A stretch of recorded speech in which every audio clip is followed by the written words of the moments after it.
Jadi memang dalam sejarahnya pasir kuarsa bukan hal yang baru. Jadi industri pasir kuarsa sebenarnya sudah berjalan dan dilakukan di Indonesia dan bahkan sebelum Republik ini berdiri.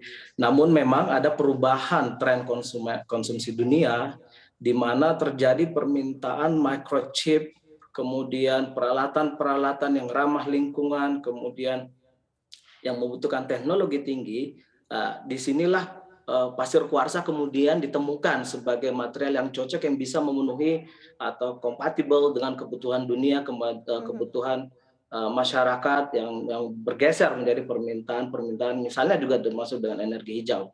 Jadi terutama dalam 2 tahun terakhir semenjak akhir 2020 ini luar biasa permintaan pasir kuarsa di Indonesia, terutama untuk pasir kuarsa yang high grade silika, yaitu Oke. pasir kuarsa yang mengandung silika lebih dari 99,5% dan dengan kandungan besi yang rendah yaitu di bawah 120 ppm. Ini luar biasa dalam 2 tahun terakhir. Ini belum pernah Mhm. terjadi di sejarah sebelumnya. Baik. Oke, kita punya catatan nih sedikit, Pak Reski ya. Indonesia sebenarnya punya, ekspor pasir kuarsa dengan volume yang tinggi, namun nilainya nih masih relatif rendah. Nah, apakah memang kalau dilihat dari sisi harga, kemudian mungkin, kualitas begitu ya, dari pasir kuarsa Indonesia ini apakah masih belum kompetitif dari, dibandingkan mungkin dengan negara lainnya ya, yang memiliki juga pasir kuarsa, Pak Reski? Iya, sebenarnya dari kualitas pasir kuarsa kita itu cukup kompetitif di pasar global, terutama untuk high grade silika ya gitu ya. Memang ada beberapa daerah di Indonesia yang menghasilkan pasir kuarsa itu silikanya cukup tinggi, namun tetap masih mengandung besi atau Fe yang relatif juga lebih tinggi sehingga membutuhkan proses yang lebih lanjut sehingga di sini mungkin nilai jualnya sedikit lebih rendah. Tapi kompetitor Indonesia yang lain itu tidak terlalu banyak dalam high grade silika. Yang paling utama mungkin dari Australia itu mereka bisa menghasilkan 99,9% silika sand. Nah, yang ini Mhm. harganya sangat mahal. Jadi eh, dalam pasar global saya pikir Indonesia tidak terlalu rendah harganya, itu cukup Mhm. rata-rata selama dia high grade silika gitu ya. Memang ada beberapa yang perlu dilakukan pengolahan lebih lanjut dan atau mungkin kalau dijual seperti itu memang harganya tidak setinggi yang dihasilkan yang nyaris silika murni gitu. Mhm.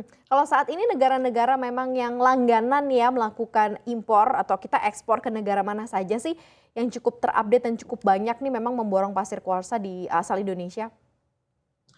Baik, jadi China kalau kita termasuk Hong Kong dan Taiwan ya, ini sangat agresif dan luar biasa dalam 2 tahun terakhir.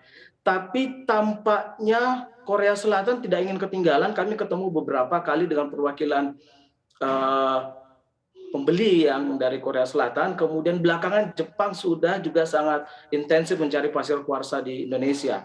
Jadi memang di daerah-daerah yang eh, cukup maju dalam teknologi memproduksi teknologi eh,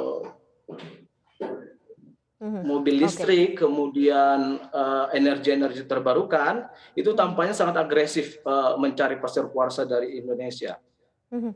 China sendiri kan sebenarnya produsen pasir kuarsa juga dan cukup besar juga ya yang diproduksi atau diolah juga nih oleh China. Ini apakah memang dari sisi kebutuhan kurang sehingga membutuhkan, eee, masukan lagi, pasokan lagi dari Indonesia gitu Pak Reski?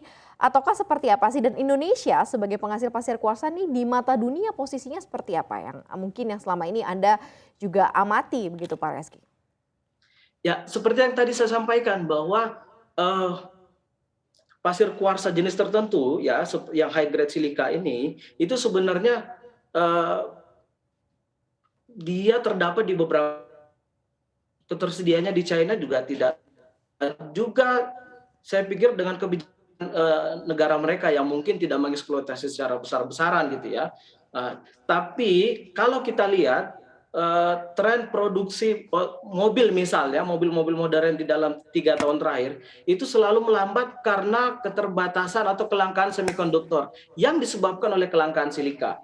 Jadi memang permintaan silika ini luar biasa karena kecenderungan Mhm. kita sebagai konsumen juga. Jadi memang Mmm. mereka harus mengimpor untuk mengamankan pasukan untuk pabrik-pabrik mereka. Nah, bagaimana posisi Indonesia di mata dunia? Eh, Kalau kita merujuk ke G20 yang di Bali kemarin, bahwa ada statement yang menarik dari Joe Biden sebenarnya yang mengatakan bahwa Amerika mendukung Indonesia untuk tidak mengekspor pasir silika gitu ya.